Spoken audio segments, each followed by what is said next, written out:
السلام علیکم جے ویورز، یہ ہمارے وکیبلری کورس کے لیکچر نمبر 47 کا 9th پارٹ ہے، جس میں ہم ایسے ناؤنس کے بارے میں جاننے کی کوشش کریں گے جو دکھنے میں تو پلورل لگتے ہیں لیکن حقیقت میں وہ ایک سنگولر کے طور پر استعمال ہوتے ہیں.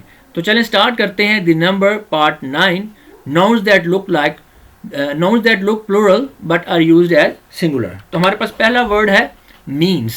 تو دکھنے میں یہ پلورل نظر آ رہا ہے لیکن یہ سنگولر کے طور پہ یوز ہو رہا ہے. تو مینس کا مطلب ہوتا ہے دولت یا ویلتھ.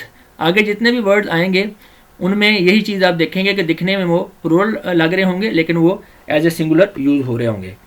تو ویڈیو میں آگے بڑھنے سے پہلے میری آپ سے ریکویسٹ ہے کہ اس وقت آپ کو اسکرین کے اوپر جو نوٹ نظر آ رہا ہے آپ ویڈیو کو پاز کر کے اس نوٹ کو اچھی طرح سے پڑھ لیں کیونکہ یہ آپ کے لیے امپورٹنٹ ثابت ہو سکتا ہے.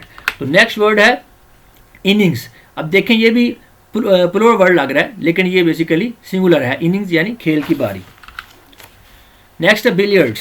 بلیئرڈس کا مطلب بلیئرڈ ہی ہوتا ہے.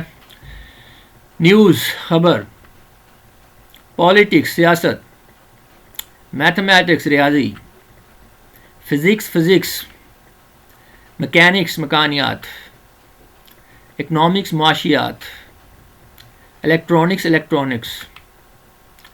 میزلز خسرہ، ریکٹس سوکے کی بیماری، ممس کن پیڑ. Thank you very much and خدا حافظ.